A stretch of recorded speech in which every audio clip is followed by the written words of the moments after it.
That's very chilled. Oh, this is chill. This is chilled. This is like the night after Mm, St. Patrick's Day. I was expecting mm. some tiddly diddly music, as No, Sammy Musicals. it's called feeding the ducks. I thought it was going to be tiddly diddly music, but it's not. Tiddly It's diddly music. As usual, we open up our program. I don't even know what episode we're on. Episode 10, 11, 12, 13? 13? I don't know. I guess I can find out. Let's see. I got to open up Canva. I know I didn't create the title slide for While we're it, but it's just okay. babbling to this music, I'll introduce myself. I'm Justin Dawson over in Dublin, Ireland, on the eve of St. Patrick's Day when this is being recorded.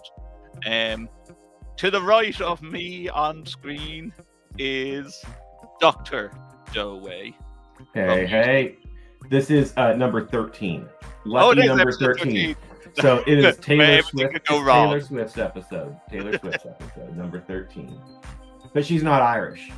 So is there luck of the Irish that's bad luck with 13 then? Are we Friday over it? We do Friday the 13th and things like that, but I say we have enough shamrock and four-leaf clovers in this program to bring us through to the next round. And Joe is... I have my Lucky Charms shirt on.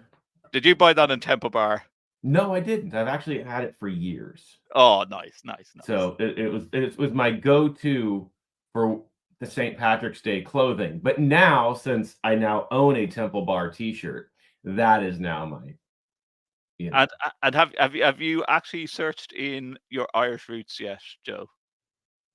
You know what? You're all the Irish roots I need. Oh, I love it. There we go. Program. We could just close this program right now. That's it. There's the soundbite. We got the soundbite, and that's all we need. Yeah. So in this program, we're talking again about rethinking spaces. We did something similar like a year ago, talking about rethinking spaces. Yeah, that was more like the technologies, though, right? Wasn't it more like what directions are technologies? Are we going to go to cloud? And you finally came around to say that I was right in everything, right? Something along those lines. He does this every episode, doesn't he? Yeah. Thinks so. Yeah. Yeah. Well, cloud is a big part of the way things are going forward. But the point is with cloud, Joe, that everything is going up in price, for cloud storage. Money's no object when you have none. I know. Well, I mean, doesn't the cloud stuff just get picked up by the IT department, not us? Oh yeah, well, true. Yeah. I mean, that's unfair. I know you have to be nice to them. You have to be nice to them and understand that all costs go back to the university. Mm-hmm. But I guess before we get going, though, we have to. What are you drinking? I'm celebrating St. Patrick's Day with a wonderful cider. I have not started drinking yet because I've had a long day with kids. So it's 10:30 p.m. there. It will be St. Patrick's Day in an hour and a half for you. It's 8:30 p.m. 8:30 p.m. Oh yeah, because it's weird. I was going the other way. I was doing Barcelona time. Oh yeah, nice. But I will start drinking. And you know what? While we're on that topic, like there is going to be an international night, thanks to HETMA, in Las Vegas. Thursday night. So X2O Media coming in hot.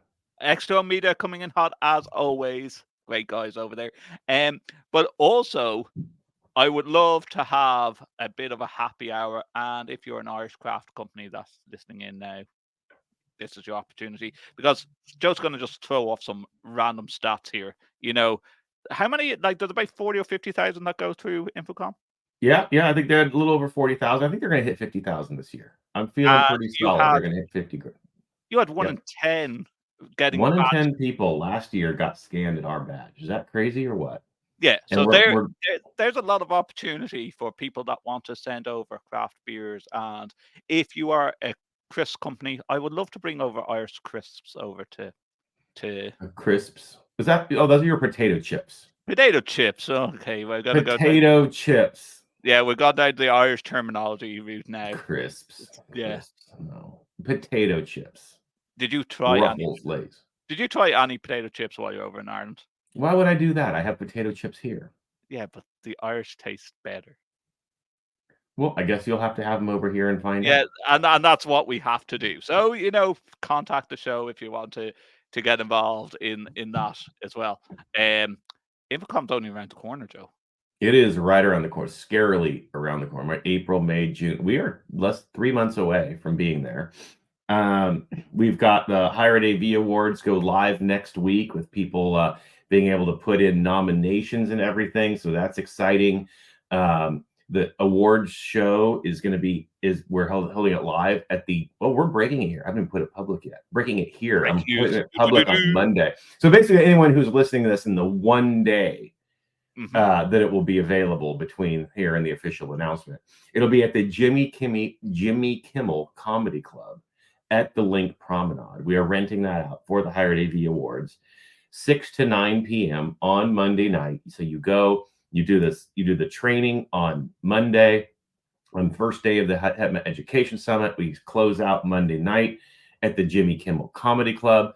And then you've got Tuesday with more education, and Wednesday, our fun time. And Thursday, then, there's actually happy hours every day at the HETMA booth, last 2 hours of every day. Thursday is international night. So if you are, it's not only international people. We just want to focus on our international partners. So every one of our happy hours, we like to theme a little bit and just spotlight people. We're going to be spotlighting our international partners, and that's really you. You're coming out. You're repping us. You are going to be our EMEA rep. You're the man. You're going to do it. We have a live DJ. Is that an official announcement now? EMEA rep? Yeah, that just happened. It just happened. I guess we've known it. We just didn't give it a name, did we? I just came out with the name for it. Yeah.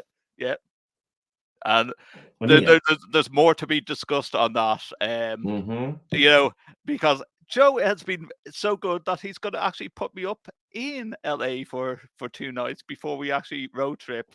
Like these plans are still like in operation. We're going to be talking about that off mic after the program. But yeah, and I can't wait to see UCLA. I really can't wait. It's it's a great campus. We just concluded yesterday the first ever sustainability and AV global conference. 125 of the who's who from around the world flew in, talking about how sustainability is important to them. We got to raise some funds for this great cause. It was awesome to have HETMA and UCLA be strategic partners in this. So that was really exciting and really cool to see. I got my neat little plaque thingy they gave me with our United Nations sustainability goals. That looks like a stream deck in the distance. It kind of does look like a stream deck, doesn't it? But it's got the sustainability goals on it, the 17 sustainability goals. So. Oh, nice. Now I guess but that was a cheap plug. Elgato, we want some swag for it. Just like Elgato is a wonderful sponsor of Higher Ed AV and HETMA, so we love. Oh yeah, well there we go. We love them. I got my, what I have next to me. I have the teleprompter, the prompter now. Oh, see, yeah. I didn't hook it up yet. It's still in the box because it came while I was at the conference, so it's here. I was gonna, I'm playing catch up with emails and stuff, but I will get to it. I do love the teleprompter, and it's especially when you're trying to just like do podcast scripts and read off news stories. At least you're looking at the actual camera itself. Yeah. So, anyways, we have to get into the topic of the program, which is rethinking spaces. Yeah. I'd let you go first. How's about this? Like for me, I always bring it back to the lecture theaters, and I feel like I need to put on a T-shirt, Joe, saying the old-fashioned style of lecture theaters has to change. It must die. Yes. Yes. Lecture theaters must. # lecture theaters must die. Yes. There we go. We could end the show. In show. exchange for AV as a service. We can have AV as a service. Now we have lecture theater must die. Yeah. 100%. Yeah. You know what? I'm there with you on that. Because I think when we want to say rethinking spaces, what we have to recognize is that we need to rethink our customer. Our customer has changed, right? The student has changed. And that's really the key. The way students, we did yesterday at the SAVE conference, we ended the whole thing with a campus tour. So I was walking everybody around, showing them different spaces and you noticed as we were going through, where were students using and where weren't they not? And when it was set up with collaboration areas, it was packed. Give them coffee, give them collaboration, give them small group, allow them to take content in as as they want it. It's good for them. Don't just give a big old open space with a PowerPoint projector in one area and lecture at them. Those are dead. You could see the misery on their face. But when you gave them opportunities to collaborate with one another and engage with one another, there was an excitement. And I think that's what we need to do. We need to engage, and this is a whole other question, whether not just spaces now, we have to get our faculty involved to change the way they teach, to understand that that's how our students learn nowadays too. Yeah, 100%. But then the biggest question that comes out of this is, you have a lecture theatre of 300 people. How do you facilitate 300 people in a room if it's not a lecture theatre? You don't put 300 in a room. That's how you do it. And there's the answer. Now that like for some campus sizes like the size of UCLA, that might be deemed as an easy option. But the other way of thinking about it is like, do you go up? If you have a small footprint of a campus, do you build buildings upwards to facilitate more rooms that you can have small classes in? Like sometimes on the space. Okay, turn it into a divisible room. You got the big space, turn it into divisible. Or, I know that some of them were built already. Lecture hall's built, it's built, fine. Then turn it into a performance venue. But I think with the way we have teaching tools and third-party cloud tools now, there's no reason that a faculty member can't lecture to in a one-button studio type of thing in a production room, create a good piece of content, deliver that through the LMS ahead of time, get the lecture out of the way so that the time that you're together, you're collaborating and you're engaging and you're talking about application, and you can do that in small groups. Joe, is you're saying that it has to be more hybrid. Like we're talking about one of the sponsors that is going to do our International Night, X2O Media, have a beautiful setup that can do this type of thing, that all eyes on students, all eyes on the lecturer, and the fact of like even the coming soon, the abilities of AI and attentiveness with the students. Can I do a hot take? Yeah. I'm going to do a hot take. You ready? I hate the words hybrid, high flex, virtual learning, all of that, remote learning. It's just what would you call it? Effective teaching. Effective teaching. There's another little soundbite. Effective teaching. Yeah. Okay, I'm going to go with a step further. Do you like the word connected rooms? Well, what do you mean? It depends. What do you mean by connected rooms? Two rooms connecting to each other. Well, that's you're sure. Overflow. Yeah, we would use the term overflow here. Things where you can collaborate, or and I think even in our new world, sure. Like at UCLA, we just purchased the Marymount University campus down in South Bay. It's not very far. In miles, it's probably only 30 miles away. In time, it's an hour and a half away because of LA traffic, right? So why not have connected rooms on one campus to another campus? Why have to teach the same class 2 or 3 times when you can put everyone in and connect their classes together? Our prime example, Joe, is literally with nursing simulation. Simulation dolls, especially high fidelity simulation dolls, are expensive. So why wouldn't we try and just get one and connect the rooms? 100%. Yeah. But so on that basis, then, is UCLA getting away from the lecture theatre design? Like, what would be your largest lecture theatre? Well, let's see. I haven't been here long enough. I'm going to say yes. I think that, let's be honest. When you have a school of 45,000 students, having a large lecture hall of 300-400 does become important, right? Just for the nature of someone has to take philosophy 101 and you have an entire class that has to take core, or you got an entire, all the freshmen have to take core classes, right? There is a physical sense of you do have to gather. But what we can get away from is, why does that have to be taught 5 times? Why do we have to have 5 sections of it? Just do it once. And people who want to be in person, be in person. Those who want to watch it online, and then get small breakout spaces, right? So I want to be careful when I say that, but my design will be away from the large lecture hall. I just, amen to that. I think student experience is lost from this front of room, podium, lecture theater style. Like I'm lucky enough to say that have never been in a position where I've had a classroom size in all my years of education that has been larger than 50 students. Because the courses that I did were, I guess, no more one else wanted them. specialized. Well, no, always. Yes. There we go. Thank you, Joe. But like my radio, when I studied broadcasting, my class was like 30 maximum people. When I went off and did my master's, it maybe was 50.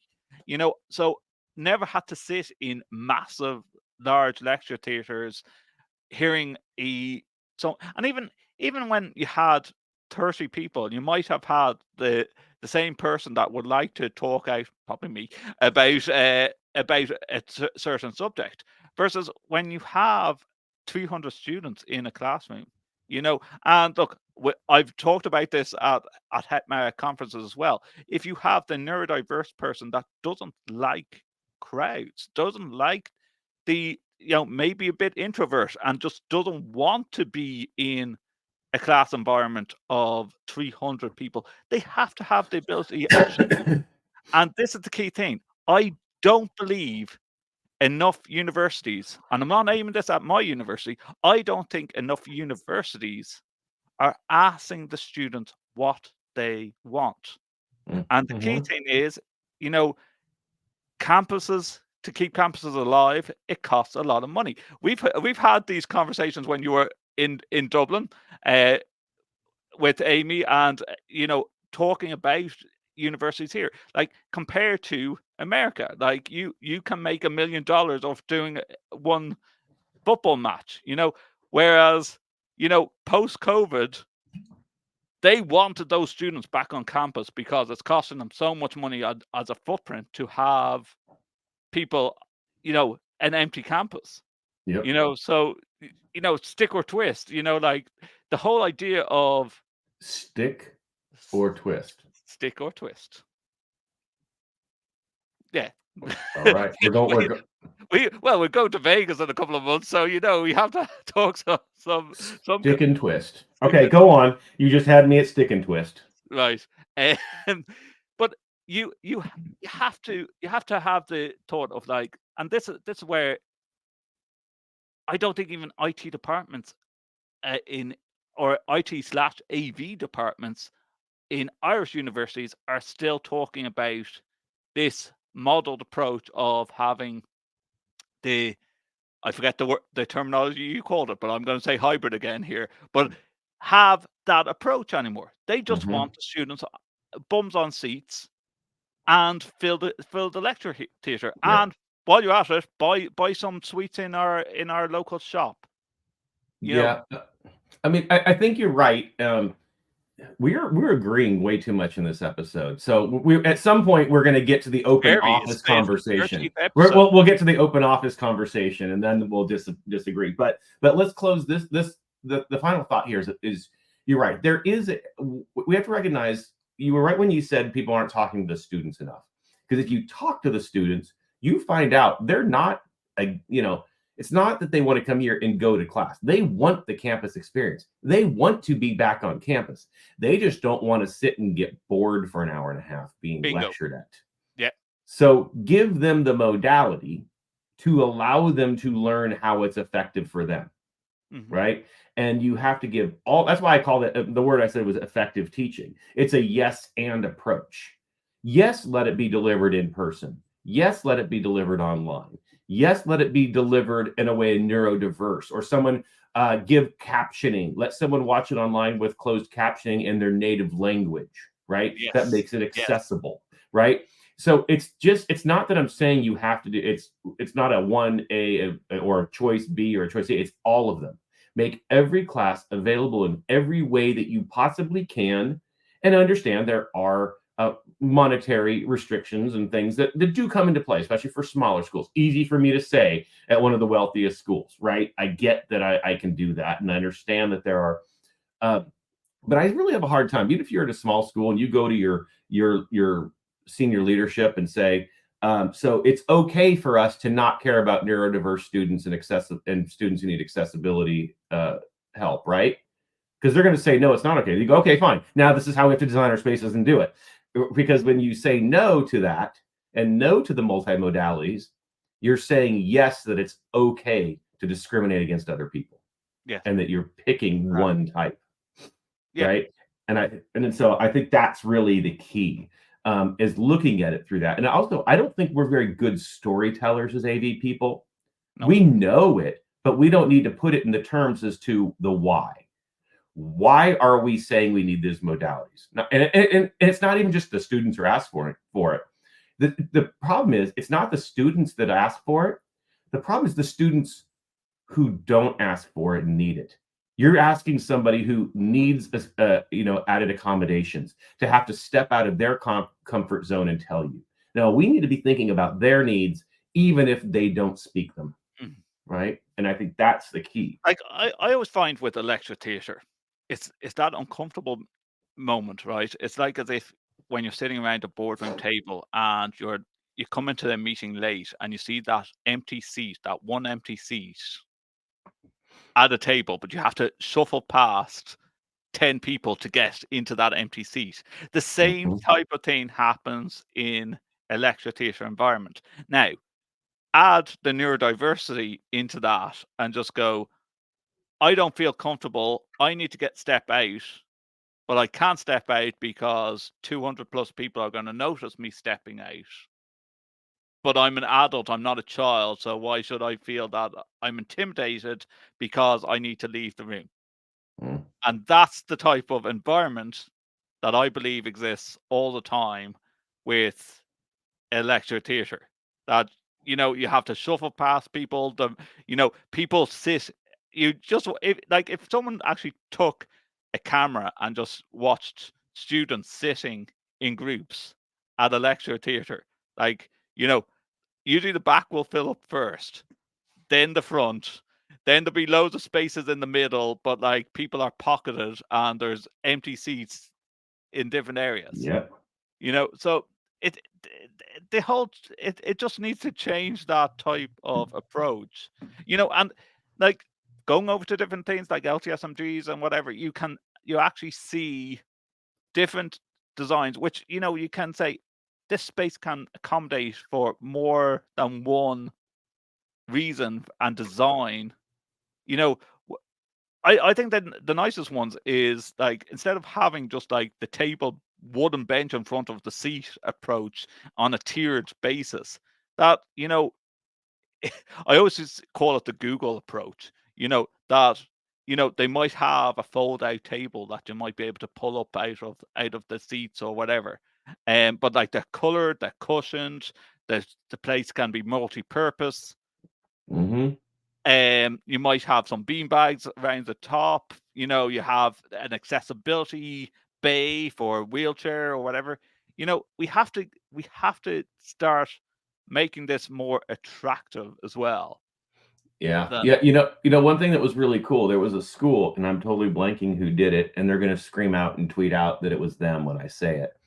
But they took one of the large lecture halls, Mhm. and then they took all the seats that steeped down, and then they made little platforms. So they kept it as a tiered, but it was platforms, and then they put collaboration tables Nice. across. and then there was another tier of collaboration tables, then a tier of collaboration tables, and they all had swivel chairs and everything on it, so everyone could swivel and listen to the professor for 10-15 minutes to get the instructions of what to do. Then they could swivel back to each other and work in a group. Sessions, yeah. Yeah, and they did this in what was a former large lecture hall, and they said that it all said and done, they did lose some seating, but it was only like 20-25% of the seating. It wasn't a lot. But the benefit that they gained from doing that, I thought it was brilliant. And I know if they're listening, you can tweet out that it was you. I forget which school it was. I want to see that it was either North Carolina or Oregon State. It was one of those. I can't remember. It was probably neither of those. So anyway. Steal the thunder right now. It's episode 13. Anyone can do whatever they want in this episode. Yeah. But let's move on to a different area. We've talked about students there, but when we talk about office spaces, it's I see across universities here in Ireland that even some of the ones I was previously employed with, space for even faculty members is getting tighter and tighter. Should it be a hierarchical thing of your professor, so you definitely get your own room? Or should it be the fact that, like, you mentioned that a lot of your areas is now open space, open plan, hot desking? Yeah, well, you're the one who said bring up Office Space. So in the famous words of Office Space, human beings were not meant to sit in little cubicles. Right? Open office, all open office. No one owns an office. Everything is hot desking. That's my hot take. How much are you allowed to work from home? Even my on-prem people. Okay. But, so on-prem is 5 days a week? Yeah. Okay. Everybody. Okay. But, when you say a hot desk scenario, what would you have as the basic default necessities at a hot desk? Power, data, a nice large screen. You bring your own peripherals, your own mouse, your own keyboard. Plug in for your laptop, powering it up, and there you go.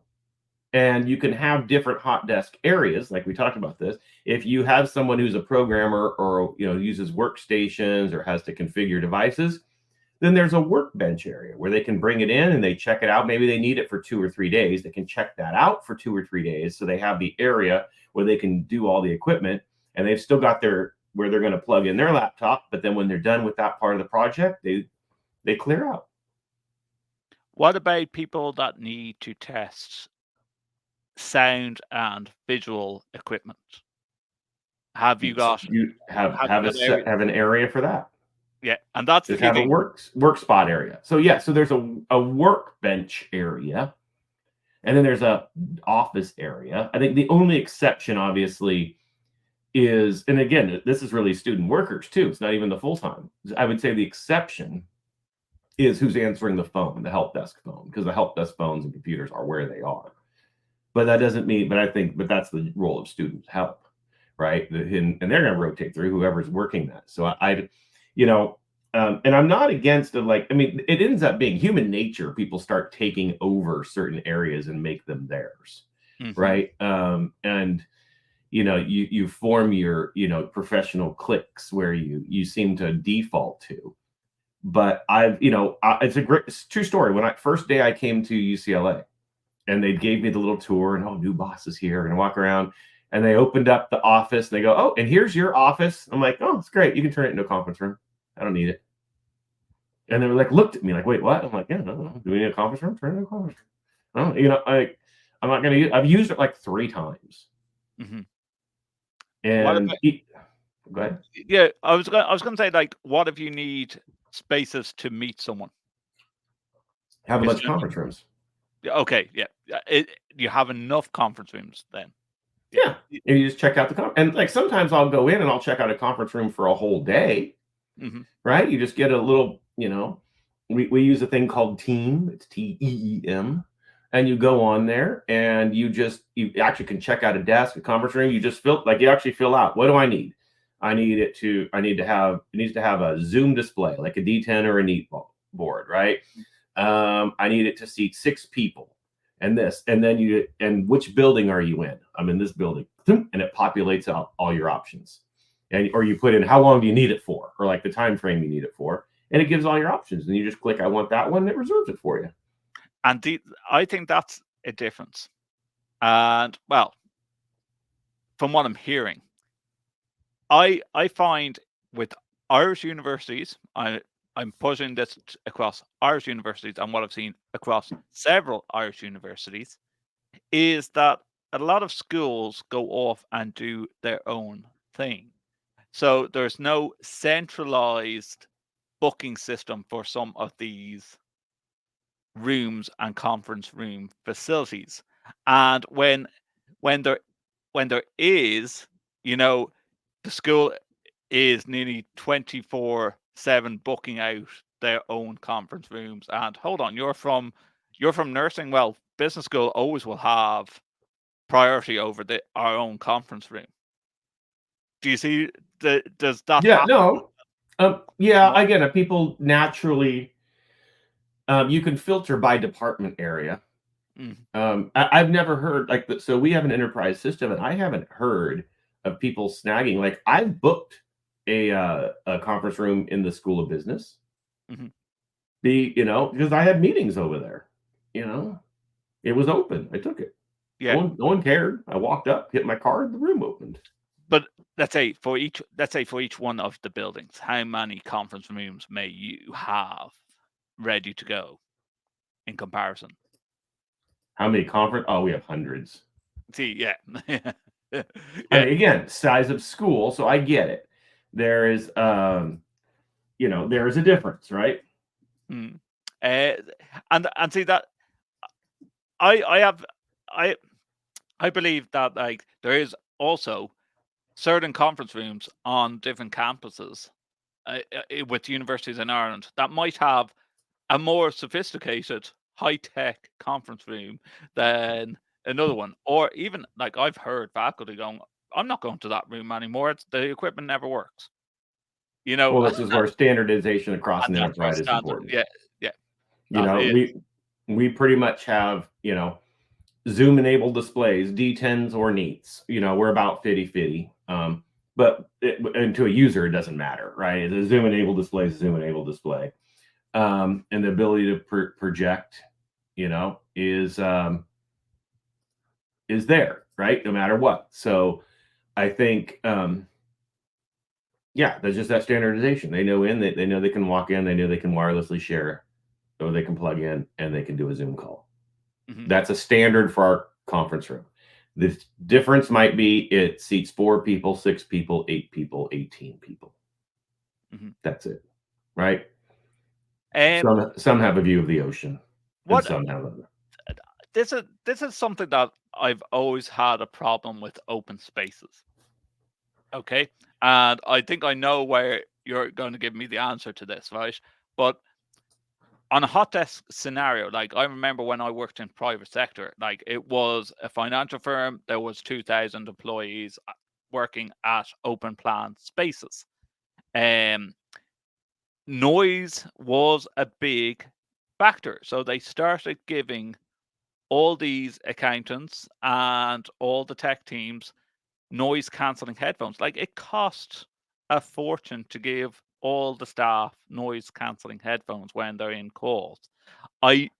It's before COVID, so I don't know how that works now with the likes of Teams or Zoom for that factor, and also the privacy involved. So when it comes to you having an open space or a shared office nearly shoulder to shoulder and you're doing Zoom and team calls, how are you supposed to do it if 2 people are on a different call but they're in it? I don't know. Just you've got your headphones in. Everyone wears earbuds nowadays. Yeah.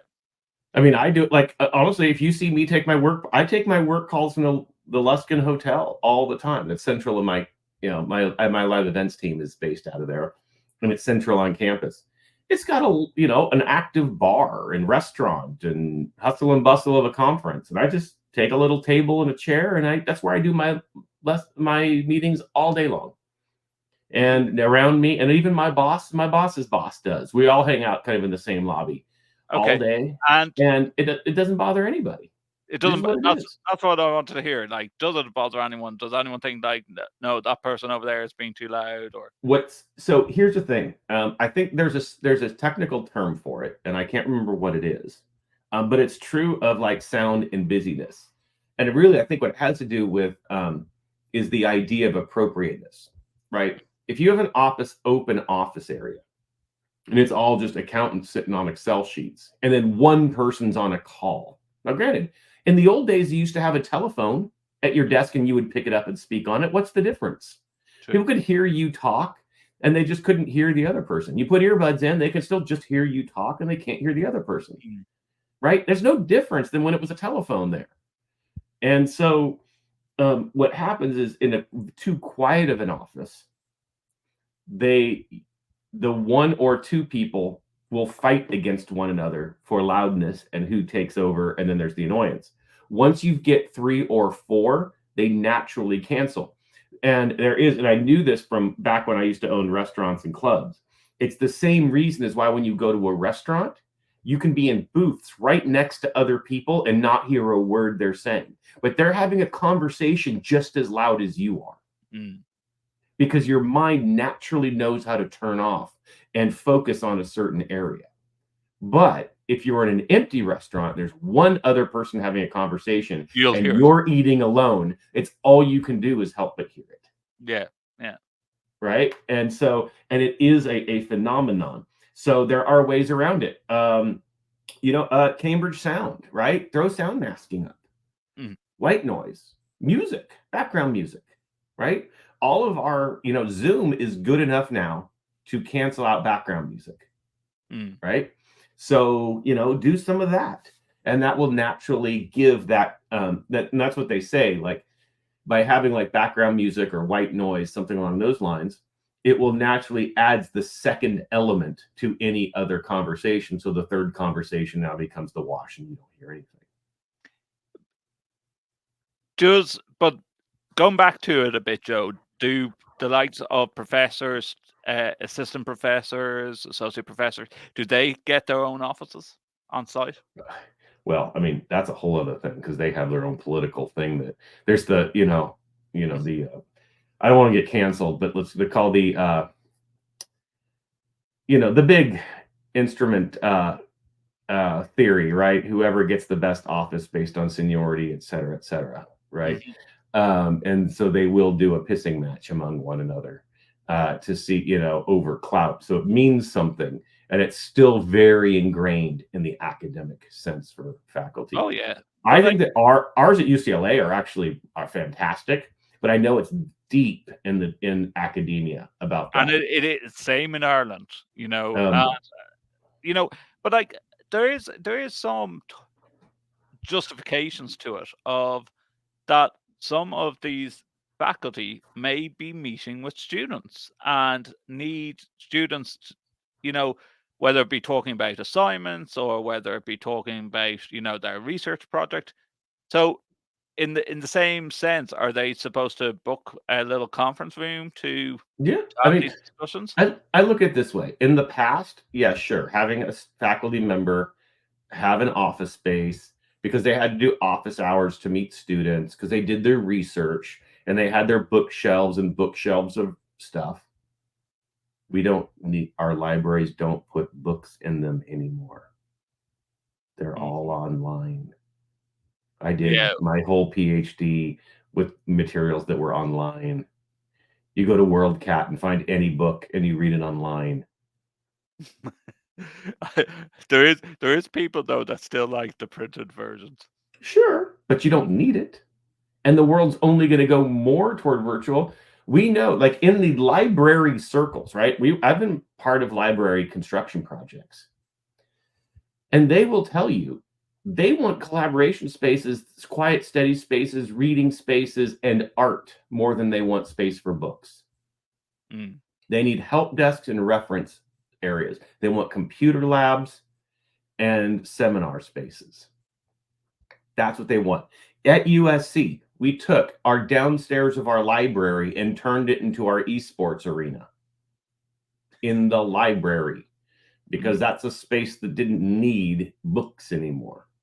Mm-hmm. So what do you do with all the old books and encyclopedias and like they just digitize them? I mean, they put them into long-term storage. You recycle them, right? Unless it's a historical book. So then it goes in the museum. Even going with that thought of like thesis that students and PhDs and is there in your library at UCLA? Surely, like I know it's a given thing here, especially like in places like Trinity College, that all the theses are kept and you can view theses back for decades ago. Are they not doing that in UCLA anymore? No, they are. I'm not saying they aren't.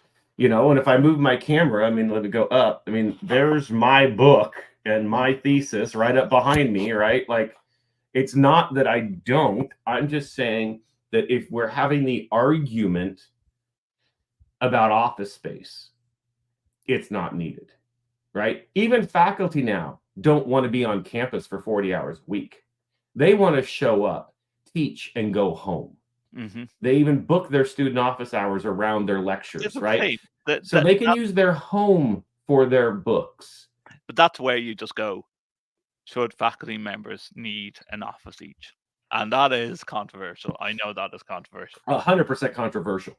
And it's going to be a while. But I guarantee you, if anyone studied the stats of how often faculty are in their offices, like, again, prior to the pandemic, prior to online teaching, they did use their office to do their research and their writing. It's where they kept their reference materials. It's where they had it set up. It worked well, but it's not the case anymore. I know I walk by academic offices all the time and the doors are always closed. I rarely see a little cracked door open anymore from faculty member. Rarely. Now, here's the question. Yes, you have your on-prem team, fine. But for others, how much of a leeway, how much of a grant would you give other staff members to go, you can work from home, you can work remotely? So here's I get this all the time, even from all of my roles that are technically on-prem. We do try to give some type of hybrid, like take Friday and use Friday to do your professional training and catch up on your emails, right? So we try to do that for everybody. Obviously, there are some, the roles where you have to go into a classroom and help someone with their HDMI connection and get it going is obviously much more of an on-prem than my design team and my programming, right? I mean, so I want to understand there are more that are heavily weighted. But when they ask me, how much do I need to be on campus? My response is, I don't care if you ever come to campus. I do care that the job description qualifications that you are responsible for are taken care of. So if I start getting emails because you can't get to a classroom in 3 minutes, or we have these issues, or these are always down, that becomes an issue. As long as we have coverage, if you can work smarter, not harder, and have remote management, and we can get other tools in, and we can go to cloud, and we can get into BYOD so that we don't have to have 15 rack units of junk in a classroom, guess what? That's going to give you more freedom, but that's on you. I just care that our satisfaction levels are where they need to be. I have a follow-on question from that. Okay, you talk about your on-prem tech staff, okay, and you say that they could be hot desking across campus. If that's the case that they're hot desking, a support call comes in that Zoom phone. Okay, so and it's literally the first that picks up Is it that will go to Yeah. the Well, we do have a help desk area because that's where the remote management tools are, right? And the okay. displays and all that. So, but again, that's usually student. I'm talking different student staff and full-time staff, Hmm. right? Student staff are the front line. Okay. They're the ones that are picking up the phone and dispatching. Hmm. So, I think it's a difference. Good, again, this is also different. I'm a big proponent of our full-time staff should be managing the student staff, not doing the stuff. Mm. Now, there's some stuff they have to do, like programming, and there's cybersecurity. There's certain passwords we're not going to give a student, right? But usually that's online configurable stuff, things in ServiceNow, things in our ticketing systems, and all that, right? That can be done remotely. Now they still have to be there to manage the student staff. Can't just leave them alone all the time. Yeah. But Otherwise, it becomes Lord of the Flies, guys. I hate to tell you, exactly. it does. But that doesn't mean that you can't establish good practices to where it can run on its own. Mm. Yeah. Right? 99% of the time, right? And because then you really just need one person around as a physical body, making sure the operations are still going as planned. But I still think this comes down to a couple of key things where we've talked about, and nearly Joe's given me the responsibility, nearly, of landing this plane. What my thoughts of it, Joe, is that it all comes down to good networking across a site, and or a campus, and I mean that in more than the networking, technical networking type of thing. I also mean it across schools on campus talking to one another and Mm-hmm. letting people know what they have put into their school building. Um, and you can see that type of fragmentation across a lot of Irish universities, even with their internal staff. That's Mm-hmm. number one. Number two is the fact that a good remote management software to be able to say that these desks are free, and from what I've seen from the universities that I've worked in, none of them have that type of remote management system to say there's 20 desks in this building that are hot desks that are empty currently. Um, I haven't seen that in place in any Irish university yet. Correct me if I'm wrong. Get in touch. My details are on the bottom of the screen. But I Yeah, have that's a them problem, right? that's Not a how it should be done, yes, yeah. right? And until that is put into place, I can't see ones working functionally here in the way that you have it, for example, in UCLA. And that shouldn't be a funding issue. That should be a fundamental issue. You put in the simple fundamental components and this will work successfully. Whether you're a big university like UCLA or whether you're a small university, if you put these things in place, it lasts. Yep. That's sort of Justin's thought on the whole thing. Roll that music bed there, Joe. All right, we're rolling the music bed. I agree. How do people get a hold of you? My websites are currently down at the moment for the St. Patrick's weekend. I'm working on a load of websites. I've changed over server, so that's why all my websites are down. But my social medias are still up at Justin or Dawson on X, formerly known as Twitter.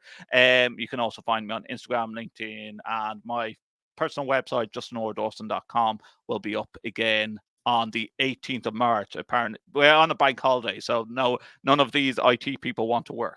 They do a bank holiday after St. Patrick's Day. They do. Very It's appropriate. called Recovery Day. I was gonna say they've learned years ago about exactly how productive people will be on the day after. Yeah, they never. Yeah, especially when St. Patrick's Day falls tomorrow on a Sunday. You don't want to work on a Monday. You really So don't. you go to church and then go to brunch. Yeah, good for and do a parade as well. All right. And you can find me at Josiah Way on all of the socials, josiahway.com. You can find HiredAV at HiredAV on all the socials, Hema underscore org on all of the socials. We're back to our smooth music. And as always, none of the opinions expressed here are necessarily those of our respective institutions, organizations, or sponsors of the show. But if you do not like any of these opinions, too bad. These were the right ones.